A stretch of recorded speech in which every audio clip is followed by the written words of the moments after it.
Radio Open FM 97.9, votre radio. Radio Open FM présente Coachez-vous, votre rendez-vous conseil en développement personnel. Laurence Moreau, coach afro-mental, vous accueille pour 1 heure de conseil et apprendra à oser pour que tout devienne possible.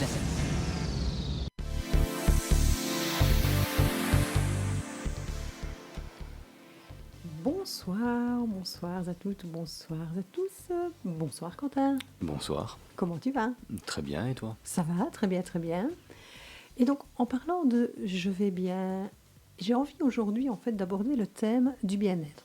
Et du bien-être aussi, on va un peu parler des médecines naturelles, de tout ce qui peut nous faire du bien. Mais dis-moi, Quentin, tu sais, notre fameux choc de génération, est-ce que tu sais ce que c'est un remède de grand-mère? Oui, mais c'est difficile à expliquer. C'est C'est difficile. les vieilles traditions des familles et des grands-mères, justement, mais je ne sais pas précisément ce que c'est. Alors, il faut savoir que toi, tu as de la chance parce que tu n'as pas connu ça un peu trop. Moi, je me rappelle en fait de certaines choses que ma grand-mère ou que ma mère m'a fait manger, boire, découvrir, enfin des trucs que franchement, tu te dis, même encore maintenant, j'en reparlerai tout à l'heure, rien que de prononcer le nom, tu as encore le goût qui revient dans la bouche, quoi. C'est machin où on te disait, mais si, c'est pour ton bien, tu sais, prends-le. Donc voilà, donc on va un petit peu parler de ça aujourd'hui et donc de pouvoir parler de tout ce qui nous permet de nous mettre en accord avec nous-mêmes, de pouvoir aller mieux, que ce soit au niveau physique ou au niveau psychologique. Et pour cela, eh bien aujourd'hui, eh oui, on n'est pas que nous deux. On reçoit une invitée. Et donc, je vais vous présenter Estelle Paul, qui est hypnothérapeute et psychopraticienne. Bonsoir Estelle. Bonsoir Laurence. Comment vas-tu? Eh bien, très bien. Oui, avec cette belle journée encore. Belle journée de pleine lune, ensoleillée, Oui, chaude. c'est incroyable, hein. On a vraiment des moments comme ça pour l'instant où on se dit, alors il y a quelques jours on était en doudoune, et puis il y a voilà, un week-end de fou, des températures de malade, et puis on redémarre la semaine avec une super journée qui est vraiment très très belle. Et donc, qui dit médecine dit aussi bien-être. Et donc, en fait, il n'y a pas que la médecine traditionnelle. Aujourd'hui, on va parler un petit peu de tout ce qui est paramédical. On va parler des médecines, ce qu'on appelle médecine douce, médecine parallèle, autres thérapies connexes, comme on en parle beaucoup pour l'instant. Et en fait, je voudrais démarrer cette journée, enfin cette émission, avec un petit peu d'autodérision, comme à chaque fois. Et donc, je t'en ai parlé quand on a préparé l'émission. D'ailleurs, ça me fait trop rire parce qu'en fait, tu ne connaissais pas cette chanson. Non, je ne connaissais pas. Et donc maintenant, je connais. Maintenant, tu connais. Et donc, voilà, tu sauras quoi chanter à ta fille quand elle est malade la prochaine fois. Et donc, je vais vous remémorer une petite rengaine que vous allez avoir dans la tête pendant quelques jours, voire quelques semaines. Et donc, quand on a un problème, peu importe lequel, qu'il soit physiologique, qu'il soit psychologique, qu'il soit physique, eh bien, dans les années 69, il y avait un remède miracle, à savoir le sirotifon. C'est parti!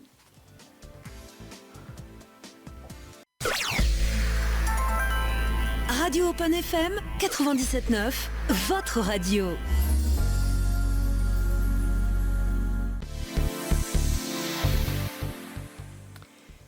Donc, voilà, maintenant Estelle, c'est bon, c'est fait, tu as cette chanson, tu la connais, tu sais que quand tu as un petit coup de mou, un petit coup de blues, tu sais quoi mettre pour avoir un petit peu de bonne humeur dans la tête. Toi, Quentin, tu connaissais?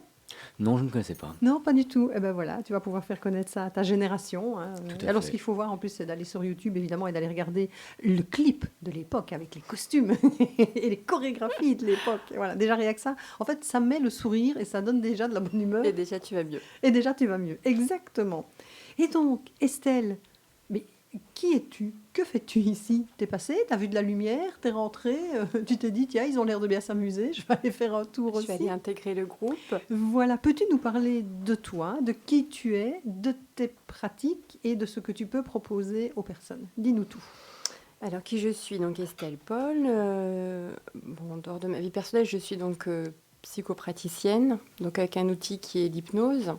Donc, c'est un outil, je dis bien, c'est une pratique qui intègre l'accompagnement que je propose.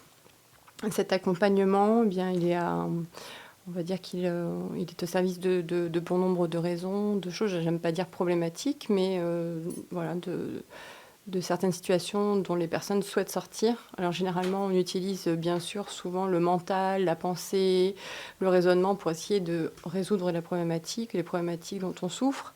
Sauf qu'on oublie aussi des fois que l'inconscient, lui, dispose aussi d'un certain nombre de ressources. Et c'est ce qu'on va aller solliciter quand on vient me voir. Voilà, c'est aller chercher un petit peu à comment on peut sortir de cette spirale dans laquelle nous nous trouvons pour aller sortir du rationnel, prendre un petit peu d'irrationnel pour aller prendre des ressources extérieures.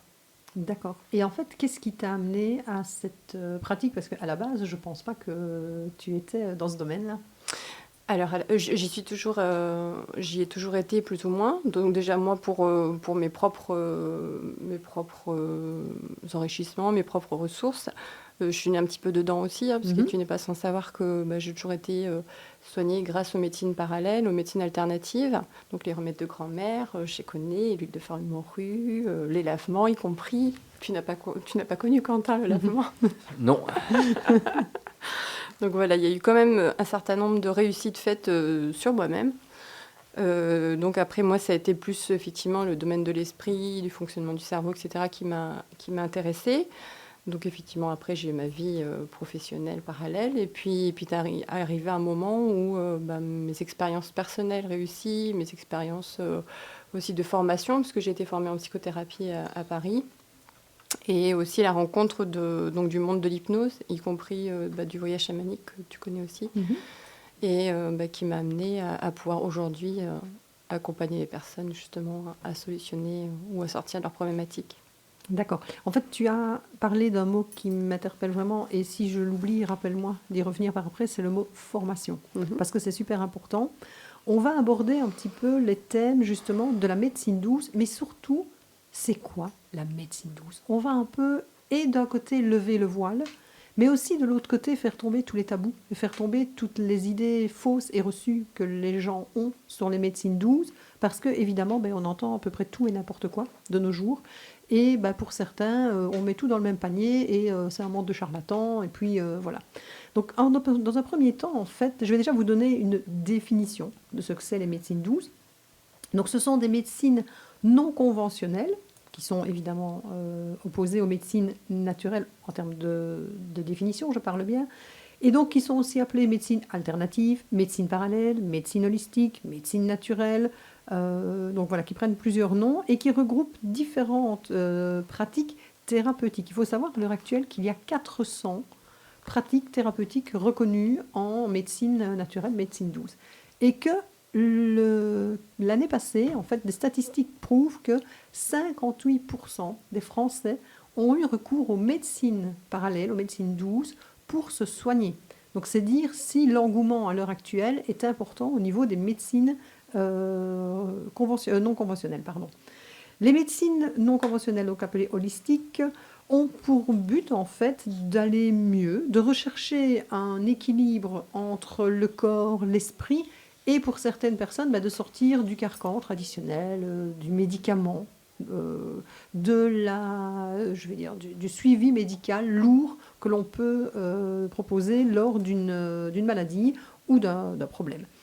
Selon l'OMS et l'INSERM, en fait, il y a 4 familles différentes qui sont les thérapies biologiques, qui utilisent les produits naturels issus des plantes, des minéraux et des animaux, donc, tels que la phytothérapie, l'aromathérapie. Il y a les thérapies manuelles, telles que l'ostéopathie, la chiropraxie ou la réflexologie. Les approches corps-esprit, telles que l'hypnose, dont tu as parlé tout à l'heure, la méditation et la sophrologie, et alors les systèmes reposant sur des fondements théoriques propres, tels que l'acupuncture et l'homéopathie. Oh, je vais y arriver moi. L'homéopathie, je le redis. Donc, ça veut dire que les médecines sont larges. Les médecines naturelles sont très larges. Il y a un panel énorme. Et donc, si je te pose la question, Estelle, c'est quoi la meilleure? Tu me réponds quoi? Non, pour moi, il n'y a pas de meilleure médecine ou accompagnement thérapeutique. Comme je dis souvent aux personnes qu'on rencontre sur les salons, alors choisissez peut-être l'outil, choisissez aussi l'expérience de la personne proprement dite, parce que il n'y a pas mieux qu'une personne qui a elle-même expérimenté ses propres solutions pour accompagner les autres. Donc il n'y a pas une bonne pratique, c'est les pratiques qui nous conviennent, les pratiques les plus efficaces. J'ai envie de dire expérimenter, observer un petit peu ce qui se passe après une rencontre, après un outil. N'hésitez pas non plus à à rencontrer d'autres pratiques. Exactement. Et là, en fait, je te rejoins et je reviens sur ce que tu disais tout à l'heure en parlant de formation. C'est que comment choisit-on des médecines douces? Très souvent, c'est, je vais dire, le contact. C'est le lien qui peut exister avec le thérapeute ou le praticien. Et il faut évidemment s'assurer que cette personne a une formation correcte, que ce n'est pas quelqu'un qui s'est levé le matin en disant ah bah tiens, j'ai décidé qu'aujourd'hui je serai relaxologue et donc je mets une plaque de relaxologue sur ma porte. Donc tous les praticiens sont censés avoir des diplômes, sont censés avoir des formations, même si elles ne sont pas reconnues en tant que telles au niveau de la médecine, mais au moins une formation que l'on peut vérifier, qu'on peut suivre quand même un petit peu comme une traçabilité, je vais dire, du praticien. Mais surtout, comme tu l'as dit, des personnes qui ont travaillé sur elles, qui se sont positionnées, qui se sont posées des questions. Et on ne peut pas faire un cheminement d'accompagnement de quelqu'un si on ne s'est déjà pas accompagné soi-même, en quelque sorte. Donc, comment peux-tu expliquer ce que c'est que l'accompagnement avec quelqu'un, en fait? Comment peut-on accompagner quelqu'un? Tu parles au niveau thérapeutique. Au niveau, comment on peut l'accompagner? Oui. Parce que là, en fait, on parle tout le temps d'accompagnement. Tu vois, on dit tout le temps, on va faire un accompagnement. Et dans la tête des gens, en fait, accompagnement, ça veut dire quoi?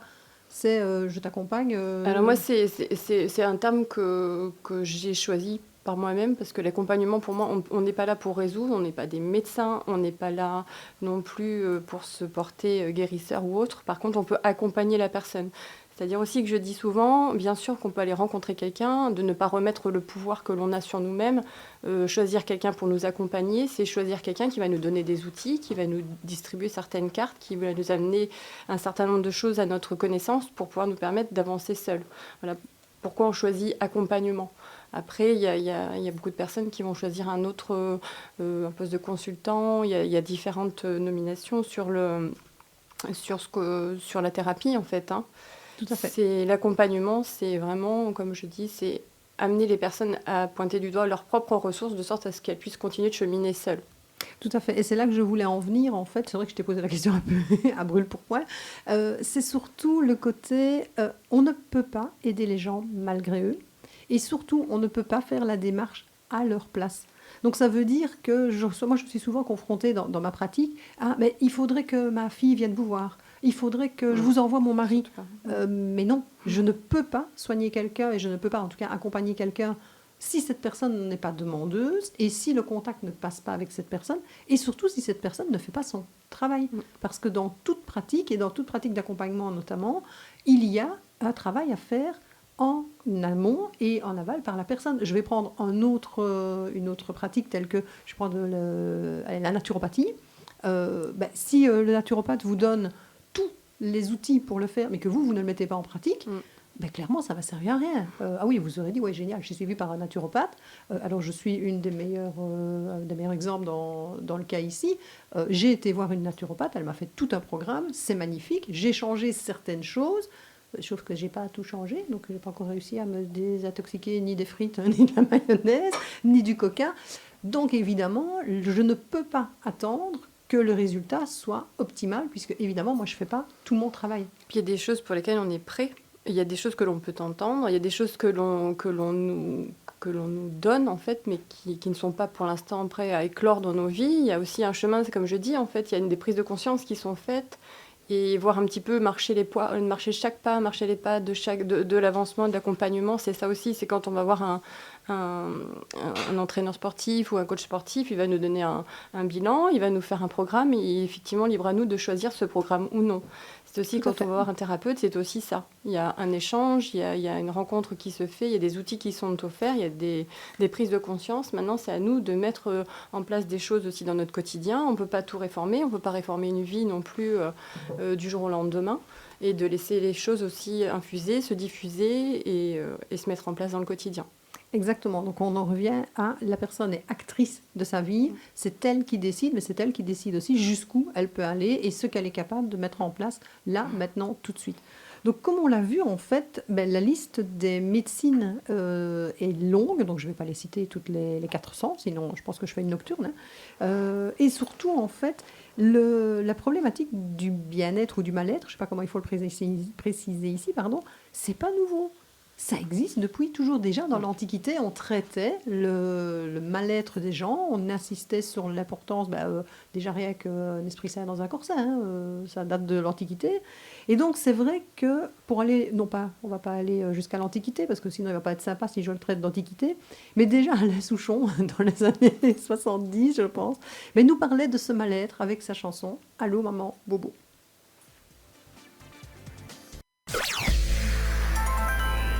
Radio Open FM 97.9, votre radio.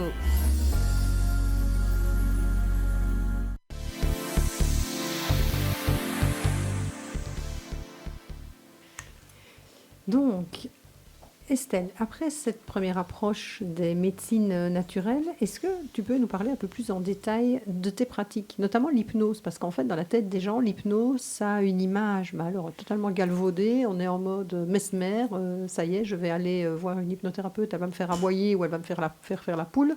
Donc, c'est quoi réellement l'hypnose? Comment ça fonctionne? Et en quoi ça peut aider quelqu'un, en fait? Alors déjà, je reviens sur l'image que tu as prise de Mesmer. Bon, Mesmer d'ailleurs qui est à l'origine de l'hypnose, mais du spectacle comme on peut le voir. Il faut savoir que les personnes qui sont sollicitées sont des personnes qui sont choisies pour aller dans le sens de ce qu'on va leur demander de faire. Et de la même façon, quand on fait la poule, quand on fait le chien, quand on se colle une main sur la figure, on le fait, je dirais qu'on le fait, on sait ce qu'on est en train de faire. Mm-hmm. Quand on va voir un hypnothérapeute, on sait aussi que l'on vient avec une problématique, que l'on a envie de résoudre cette problématique. Donc, on collabore aussi au fait de cette mise en induction sous hypnose.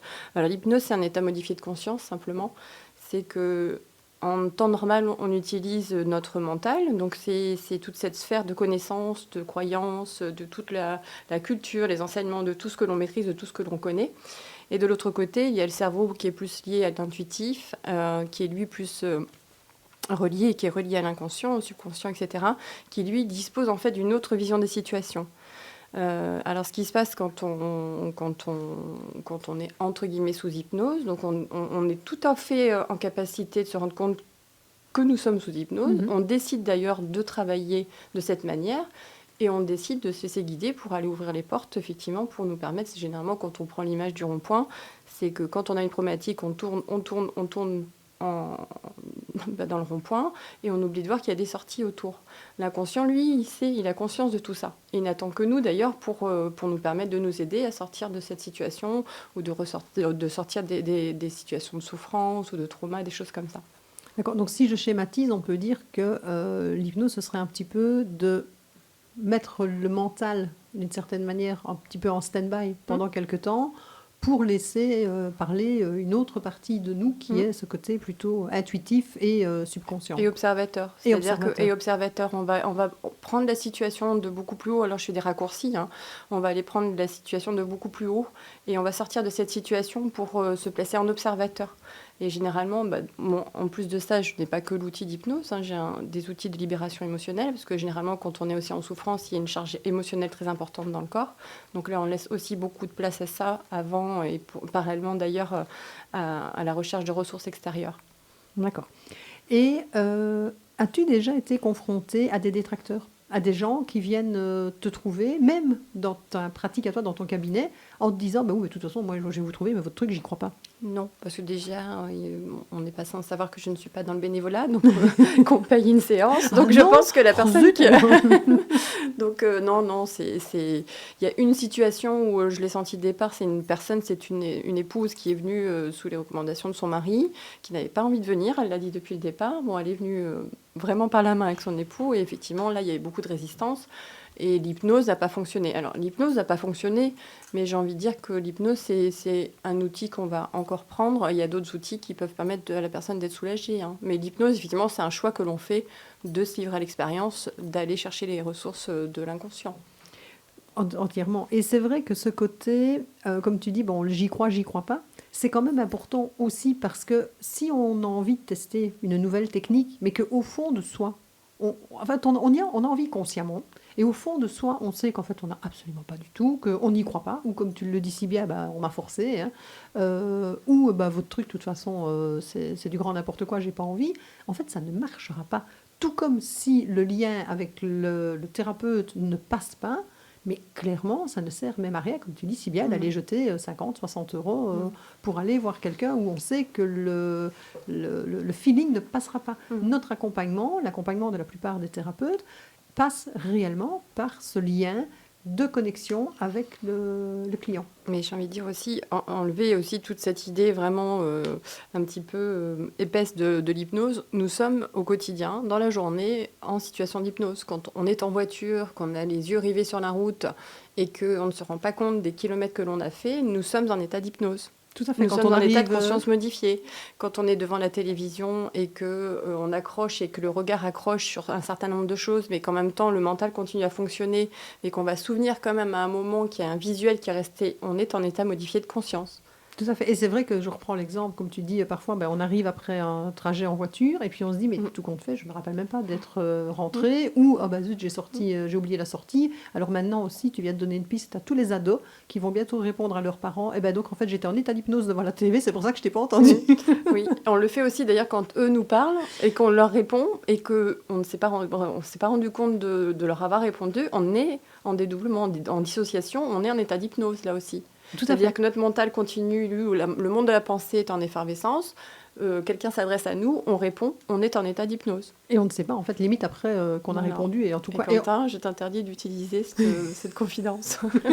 Mais non, ce n'est pas mon genre. Du tout. Moi, je me rappelle, surtout quand il était petit. Maintenant, ça va, mais alors, quand il était plus petit, en plus, je vais balancer avec toi cette année. Je t'autorise. Le côté où... Mais non, tu m'as pas dit ça. Si, je te promets que je te l'ai dit, c'est juste que tu ne m'as absolument pas entendu parce que tu étais collée sur la télé, quoi. Donc c'est vrai que c'est impressionnant. Mais j'avais envie, en fait, de revenir vraiment sur ce côté, les personnes qui doutent, les personnes qui n'y croient pas, et les personnes surtout qui viennent alors pour faire ce qu'on appelle le supermarché du bien-être, en se disant, tiens, aujourd'hui je vais essayer l'hypnose, demain je vais essayer le Reiki, après-demain je vais essayer le coaching, et puis je vais essayer la naturopathie. Mais ça sert à rien. Je dirais qu'il y a des envies, mais il y a des résistances. Il y a parfois des personnes qui font la démarche parce qu'elles sont soucieuses, effectivement, de ce qui se passe, de ce qui peut se passer. Alors, effectivement, il faut mettre des fusibles, de toute façon, libre à la personne de venir travailler, de savoir où est-ce qu'elle s'arrête. On ne peut pas induire des choses à une personne qui n'en a pas le désir. Et de mettre bien le fusible, quand vous allez voir un hypnothérapeute, avant, vous déterminez avec lui ce dont vous voulez, sur les sujets, les points avec lesquels vous voulez travailler. Il n'est pas possible, de toute façon, de faire autrement que d'aller dans le sens de la personne...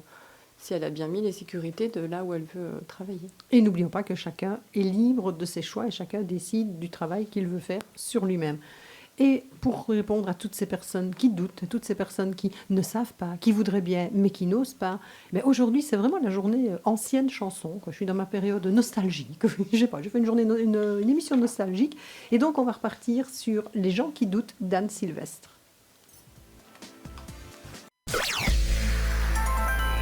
Radio Open FM 97.9, votre radio.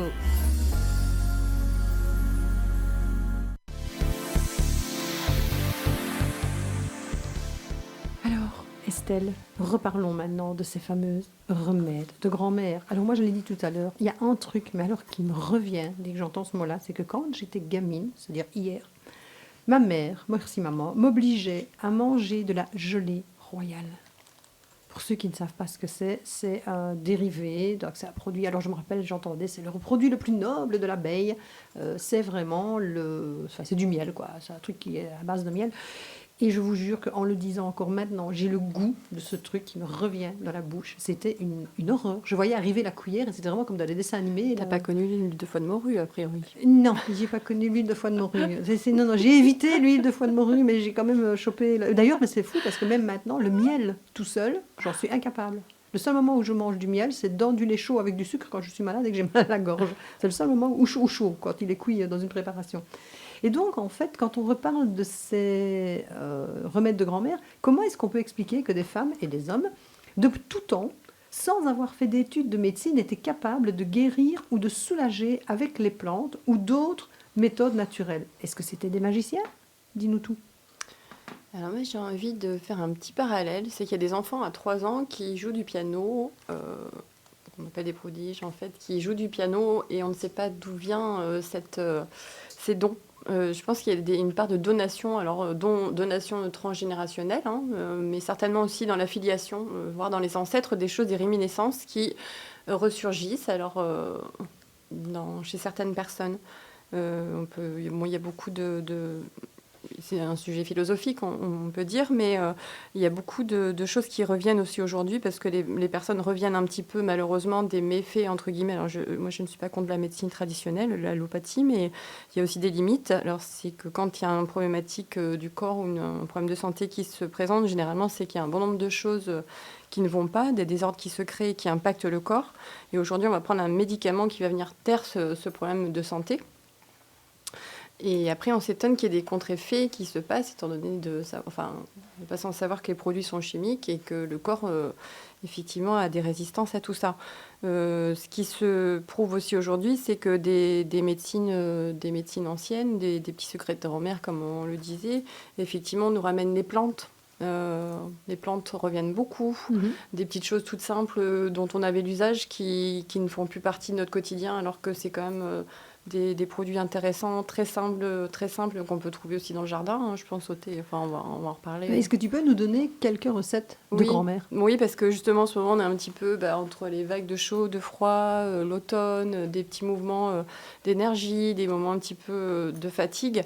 Et il y a des petites choses toutes simples qu'on peut trouver dans les plantes aromatiques dans le jardin en ce moment. C'est le romarin, le thym, qui sont des stimulants, qui sont des énergisants, des petites choses comme ça, qui vont renforcer un petit peu le système immunitaire.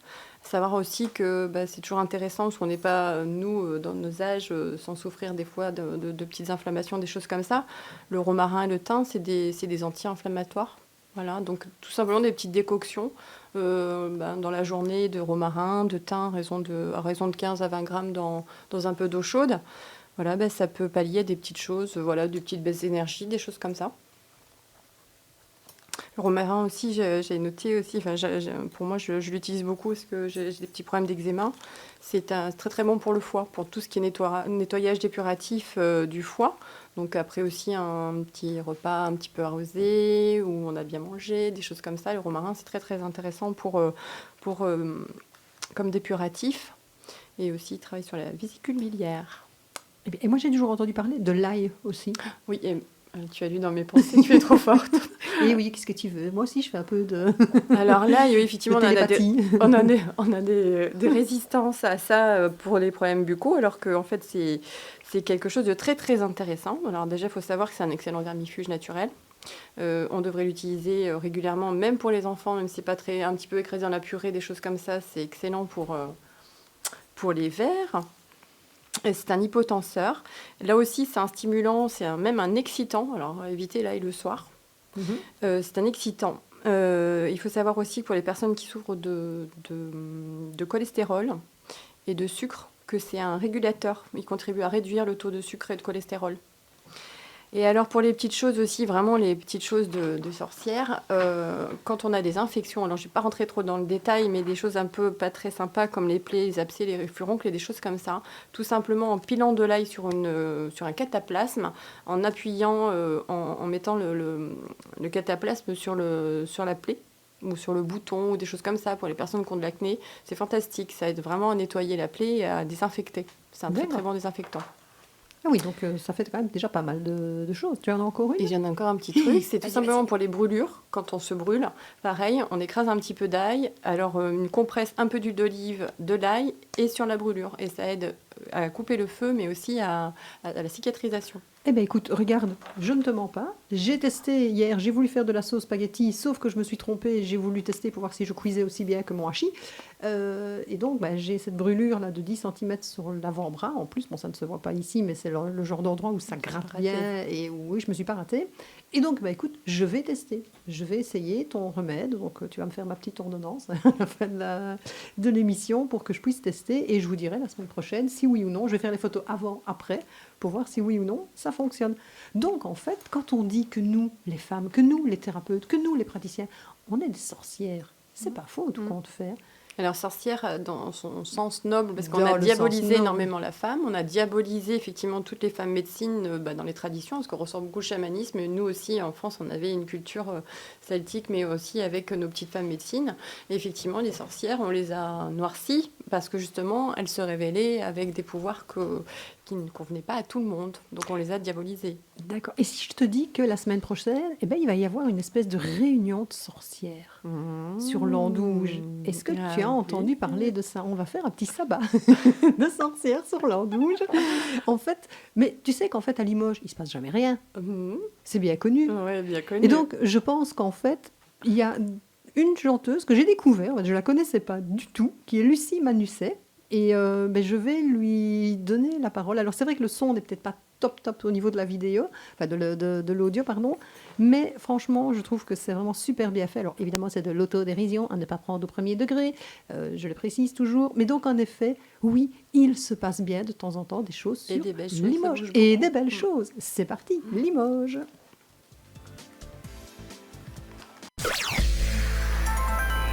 Radio Open FM 97.9, votre radio.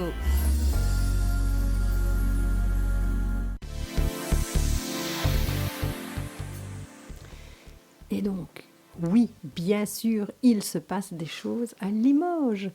Et pour le plus grand bonheur de toutes les personnes qui sont intéressées par les médecines naturelles et autres, nous organisons, en collaboration avec le magasin Biolandouge de Limoges, la semaine prochaine, du 17 au 21, un événement appelé Rencontre, Bien-être et Découverte, dont Radio Open FM est évidemment partenaire, ça me semble, d'une logique implacable. Et je dis nous, car Estelle ici présente, en fait, eh bien, tu vas me seconder dans la mise en place et dans la logistique de cet événement parce que, moi, c'est cool, j'organise le truc et puis je me barre, en fait. Je l'organise et puis les 4 premiers jours, je ne suis pas là. Donc, je te donne les clés de la maison, c'est toi qui gères, c'est toi qui t'occupes de nos chers exposants, parce qu'il faut savoir qu'on aura en fait 20 exposants qui vont être répartis sur 5 journées, donc du mardi au samedi, le matin de 10 à 12 et l'après-midi de 16 à 19, sauf le samedi où là ce sera en journée complète. Et ces 20 exposants vont se relayer pour nous faire découvrir leurs pratiques et leur univers. Est-ce que tu peux nous parler un petit peu, Estelle, pourquoi on a eu envie, toutes les deux, quand on a envisagé ce salon, puisqu'on nous a demandé, on nous l'a commandité, entre guillemets, et puis on s'est dit, on va, sous l'égide de Didier Jameau, évidemment, de pouvoir mettre plusieurs praticiens au même endroit. On aurait pu se dire, écoute, toi, moi, limite 2-3 partenaires, et puis c'est bon, quoi. Et pourquoi est-ce qu'on a voulu ouvrir ça, sachant que sur le salon, il y a d'autres thérapeutes, il y a d'autres hypnothérapeutes, il y a d'autres coachs. Donc on n'a travaillé absolument pas du tout en exclusivité par rapport à nos pratiques. Alors pour ma part, mon expérience, elle a été celle-ci. Il y a une vingtaine d'années, je me suis intéressée à tout ce qui était du monde de médecine parallèle et des thérapeutes. Donc j'ai commencé par des salons à Paris, etc. Ce que je trouve très très intéressant sur ce genre d'événement, c'est de rencontrer, comme on le disait tout à l'heure, différents outils, différentes pratiques, mais de rencontrer différentes personnes. Alors voilà, pour moi, pourquoi ça ne me dérange absolument pas d'avoir plusieurs hypnothérapeutes, plusieurs... peu importe, c'est qu'effectivement, on peut choisir un outil, mais les personnes, elles ont le choix de rencontrer aussi les personnes. C'est vraiment très, très important, c'est de choisir le thérapeute. Ne vous arrêtez pas à une pratique proprement dite, parce que vous avez entendu parler que l'hypnose, ça marchait bien, que la sophro, ça marchait bien, que le coaching, on s'en fiche. Choisissez vraiment la personne. Il y a des personnes vraiment humainement qu'on sent vraiment investies, parce qu'il y a des choses établies en elles, et que vous sentez en confiance de travailler avec ces personnes-là. Et c'est pour ça qu'on a eu l'idée de mettre en place ces événements, c'est qu'on se régale aussi dans la rencontre. Nous aussi en tant que praticiens, puisqu'on a toujours aussi les expériences réussies des personnes qui viennent un petit peu témoigner de ce qu'elles ont vécu, de leurs expériences. Effectivement, elles sont intéressées pour venir découvrir des pratiques, mais c'est vraiment une mutualité. Et ce que je trouve très chouette dans les événements qu'on organise comme ça, c'est vraiment cet enrichissement mutuel. D'accord. Sachant que juste avant la fin, je préciserai que nous organisons aussi d'autres choses, là, à titre totalement personnel, mais j'y reviendrai à la fin. Donc je l'ai dit, en fait, 20 exposants, c'est le moment de venir rencontrer et de poser vos questions à ces hommes et ces femmes qui ont décidé un jour d'aider leurs prochains, de les accompagner sur le cheminement du développement personnel ou de l'amélioration de la qualité de vie. Parce qu'il n'est pas nécessaire d'être malade pour aller trouver un thérapeute ou un praticien. Il peut juste être question d'entamer un travail personnel ou de vouloir reprendre le contrôle de sa vie en devenant, comme je l'ai dit tout à l'heure, acteur de celle-ci. Trop souvent, notre mal-être est la résultante d'un oubli de soi. d'un manque d'attention envers notre propre corps ou d'une difficulté à concilier vie privée et vie professionnelle. On est dans un monde où on court dans tous les sens, partout, et donc c'est vrai que la plupart du temps, mais on se dit, mais comment je vais faire pour gérer ça? Et puis, vous savez, ce côté, je vais bien, jusqu'au moment où je vais plus. Et ça, on est tous, on a au moins tous autour de nous un cas, alors si pas de burn-out avéré, de personnes qui est en dépression, de personnes qui est en saturation professionnelle ou en saturation privée, parce que alors le burn-out, je le rappelle, ne concerne pas que le boulot, on a également des burn-out familiaux et des burn-out privés. Et c'est vraiment le moment de venir rencontrer ces personnes et de pouvoir voir qui peut vous convenir, qui peut vous aider, ou en tout cas, qui peut déjà vous écouter. Et le fait d'arriver sur un salon où vous allez peut-être pouvoir revenir, alors l'entrée est totalement gratuite, je le précise, où vous allez pouvoir venir peut-être le mardi, parce que vous venez faire vos courses le mardi, mais que le vendredi, vous venez chercher les enfants aussi à l'école, eh bien, vous allez peut-être pouvoir venir 2 jours, et oh, magie, ce n'est pas les mêmes thérapeutes qui sont là, donc vous allez rencontrer d'autres personnes. Alors, je vais vite faire un rapide, passage en revue des différents thérapeutes qui sont présents, thérapeutes et praticiens. Et en fait, je vais surtout vous dire quelques mots que vous ne connaissez peut-être pas, que vous n'avez jamais entendus, et que je vais un tout petit peu débriefer. Donc, nous aurons du magnétisme. Donc, le magnétiseur peut interagir sur le corps via le système énergétique, que ce soit au niveau du corps, des chakras, ou de l'organisme. De la lithothérapie. Lithothérapie, c'est quoi, Estelle, tu sais? Oui, c'est la thérapie par les pierres, entre autres. Voilà. On peut considérer que chaque pierre a une vertu et un impact sur le corps énergétique, émotionnel ou autre. Voilà. Physique. Alors, la sophrologie, tu en as parlé tout à l'heure. Sophrologie qui est une synthèse de techniques orientales de méditation, de yoga et de relaxation qui permet d'affiner l'état de conscience, de vaincre ses peurs et d'optimiser ses possibilités. On a également la phytothérapie, tu en as parlé tout à l'heure. Tu peux nous dire un tout petit mot sur la phytothérapie? Voilà, la phytothérapie, c'est l'usage des plantes, aussi les essences de plantes, les macérats de plantes. Il y a beaucoup de dérivés aussi des plantes et de toutes les vertus, propriétés D'accord. des plantes. Alors, si je te parle maintenant de clown et de CNV, ça te parle? Alors, ça me parle, ça m'attire beaucoup parce que je sais que c'est un mode de libération émotionnelle fantastique. Et n'hésitez pas à venir rencontrer notre clown et thérapeute Sophie Gaillard, qui est une femme remarquable et vraiment intéressante à rencontrer. Et qui va vous expliquer comment s'affirmer avec bienveillance tout en écoutant vraiment ses interlocuteurs dans toutes circonstances, mais en s'écoutant soi-même, surtout. Alors, l'ostéopathie, je vais dire la plupart des gens ont déjà au moins entendu ce mot-là, donc c'est le fait de pouvoir avoir une technique de manipulation qui se concentre sur l'intégralité du corps. La systémique familiale, c'est une thérapie familiale qui permet de considérer la famille comme un système et qui permet en fait de remettre les différentes personnes de la famille en relation et en communication. Alors attention, je vais prononcer un nom très compliqué, l'Access Consciousness. Ça par contre, ça te parle? Oui, c'est un outil, c'est un ensemble d'outils et de processus corporels conçus pour nous aider à accéder à notre conscience et à nous ouvrir de plus en plus à elle. C'est-à-dire, c'est des points au niveau ostéocrânien, des points qui agissent, alors on dit barres, parce que ce sont des barres en fait, c'est par des points d'acupression au niveau du crâne. Et c'est aussi très très intéressant. Mais là aussi, moi j'encourage à prendre des professionnels certifiés et qui ont aussi de l'expérience et du recul par rapport à la thérapie. Tout à fait, parce qu'on est quand même dans de la gestion mentale Oui. également. Alors, EMDR, qui est en fait une technique de libération et de désensibilisation et de reprogrammation au niveau émotionnel, souvent suite à des gros traumatismes, à des gros problèmes et qui sont basés sur les mouvements oculaires. Donc ça, c'est vraiment quelque chose de très très important. C'est une pratique très intéressante qui avait été mise en place par l'armée américaine pour soulager de grands traumas, en fait, les chocs post-traumatiques liés à la guerre et aux conflits militaires. Exactement. Ça commence à faire tout doucement son entrée ici en France, mais ça existe depuis très longtemps. La sonothérapie, donc, qui est une méthode qui consiste à utiliser les sons à des fins thérapeutiques. La réflexologie plantaire, qui est une méthode qui utilise le processus d'auto-guérison naturelle du corps en considérant que le pied est une représentation miniature du corps humain et où chaque zone du pied correspond à un organe ou à une partie du corps humain. Et alors, c'est bien une des rares fois où on dit « Ok, allez-y, vous pouvez jouer avec mes pieds. » Sachant que moi, je suis hyper chatouilleuse, mais alors c'est le seul moment où je ronronne, quoi. C'est fini, moi, on me fait ça, je bouge plus. Et alors, le dernier, la bioénergétique, qu'est-ce que c'est?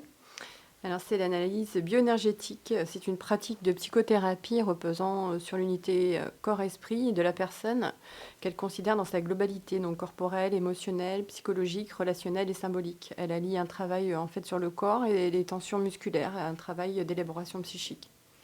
Eh ben voilà. Donc en fait, on n'a plus qu'une chose à vous dire, c'est venez nous voir, venez rencontrer nos exposants, venez sur le salon. Alors vous risquez ou vous aurez la chance de croiser Quentin qui sera là avec son micro-trottoir pour vous poser des questions parce qu'il va aller interviewer et les thérapeutes, mais également les visiteurs. Et j'en suis ravi. Oui, parce qu'il l'a appris il n'y a pas longtemps. Mais de toute façon, maintenant, c'est ton boulot. Et oui, mais au moins Voilà. ça m'occupe. Exactement. Donc, quand vous verrez une grande perche toute fine avec un micro dans les mains, ce sera Quentin. Il n'y a pas de souci, je lui mettrai un badge. Et donc, Estelle aussi, dans la même lignée, en fait, donc nous sommes également présentes sur l'Andouge. Et donc, à ce titre-là, tu as développé des ateliers que tu veux mettre en place à partir du mois d'octobre. Alors oui, nous avons développé des ateliers. Oui, ça me chatouillait depuis un petit moment parce que je crois que sur l'Andouge, il y avait très peu de choses établies sur le monde du bien-être. Alors, savoir que le collectif, les soins, les pratiques que l'on propose en collectif, c'est juste fantastique, le travail collectif. Donc, on a mis en place différents ateliers sur la confiance en soi, comment mieux communiquer, gérer ses émotions, des ateliers en sophro avec Régis Cornery, qui est notre collègue aussi à notre bureau et notre centre. Notre sophrologue. Notre sophrologue. Et donc, en fait, ces ateliers auront lieu donc, à partir du mois d'octobre. Et donc, pareil, venez sur le salon, venez nous rencontrer. Donc, Estelle et Régis seront là du mardi au jeudi. Et Régis sera là aussi, je pense, le week-end. Et moi, je serai là à partir de vendredi jusque samedi. Mais je pense qu'on a fait le tour. Je pense qu'on a tout vu, qu'on a tout dit. Je crois même qu'on est dans les clous, pour une fois, au niveau de l'émission. Je pense que Fred et Joachim vont se dire après, yes, pour une fois, elle y est.